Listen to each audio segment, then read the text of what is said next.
modul 5 dan 6 ini sama, nanti hanya beda di kalau di modul 6 modul simpang itu ada distribusi simpangnya, tapi perhitungannya relatif sama. Kita menghitung volume kendaraan. Dalam perhitungan volume kendaraan itu ada EMP namanya. EMP. Kalian harus bisa menjelaskan EMP itu apa. Singkatannya dari ekuivalensi mobil penumpang. Fungsinya berarti untuk kita mengkonversi kendaraan-kendaraan itu menjadi satuan mobil penumpang atau SMP. Supaya apa? Supaya hitungan itu menjadi lebih tepat. Misalnya volume suatu jalan itu 300 kendaraan per jam.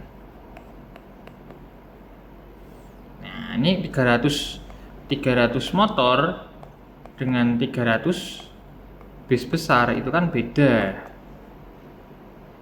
Jadi ini tidak bisa kita samakan. Maka dari itu kita memiliki apa yang disebut satuan SMP, satuan mobil penumpang. Jadi motor-motor ini dikonversi menjadi mobil penumpang berapa, bis besar dikonversi jadi mobil penumpang berapa. Jadi seolah-olah kendaraan itu dirubah menjadi mobil penumpang, itu jadinya sepadannya dengan berapa mobil penumpang, itu adalah EMP.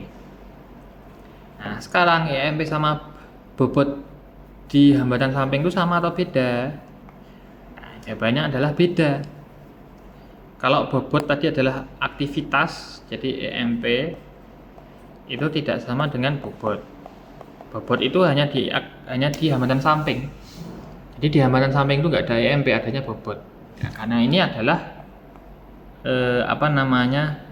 besaran aktivitas yang mempengaruhi lalu lintas. Kalau ini adalah dari jenis kendaraannya, jadi dia berbeda.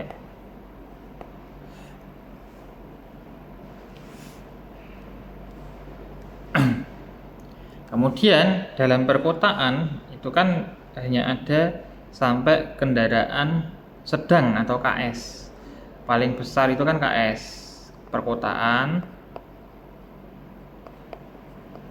paling besar itu adalah KS. Padahal dalam prakteknya itu ada bis besar, ada truk besar lewat kota. Ini lewat kota. Maka bis besar sama bis truk besar ini harusnya 1,4 ke atas EMP-nya, tapi karena kita mengikuti PKCI maka dia ikut KS 1,2. Maka BB sama TB tadi menggunakan EMP 1,2. Maka kalau masih menggunakan angka 1 bisa direvisi seperti itu. Kemudian ada juga jam puncak. Jam puncak itu adalah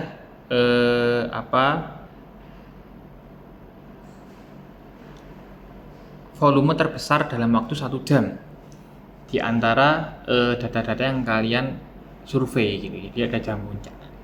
Ada juga namanya Q15. Jadi Q15. Ini kalau ditulis Q15 max itu salah. Jadi max ini harus dihapus. Kenapa? Karena definisi dari Q15 itu adalah arus tertinggi. Arus tertinggi dalam, nah ini yang perlu kalian perhatikan, dalam jam puncak.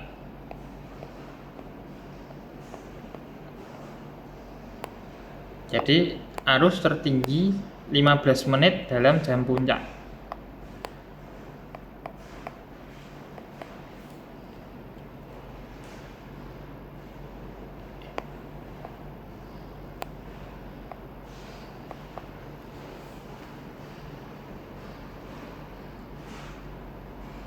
Jadi 15 itu adalah arus tertinggi arus tertinggi per 15 menit dalam jam puncak, maka tidak perlu ditulis max.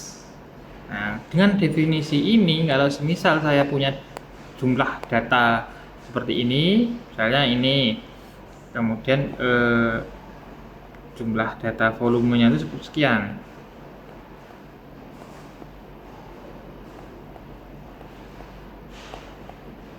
Jam puncaknya adalah di sini, ini jam puncak. Ketika jam puncak di situ, tetapi ada 15 menitan yang paling tinggi di sini, nah, maka Q15 tetap adalah harus yang ada di dalam jam puncak ini. Nah, maka Q15-nya kalau kita lihat adalah yang sini. Ini Q15. Maka jangan menggunakan max. Kalau menggunakan max nanti bisa jadi kalian rancu untuk menjawab sini. Padahal ini salah. Q15 harus ada di dalam jam puncak. Jam puncak adalah ketika 4 data ini itu adalah nilai yang tertinggi dibandingkan jumlah 4 data di tempat atau di periode lain. Jadi ini untuk nomor 5 dan juga nomor 6 kalian harus bisa tahu EMP itu apa maksudnya, kemudian jam puncak itu apa, Q15 itu apa. Nah, nanti kemudian ada juga PHF. PHF itu singkatan dari peak hour factor atau faktor jam puncak. Maka dari jam puncak itu jumlahnya berapa? Dibagi 4 dikali Q15. Maka hasilnya tidak mungkin lebih dari 1. Hasilnya pasti 1 ke bawah. Ini pasti 1 ke bawah. Jadi ini untuk modul 5 sekaligus modul 6.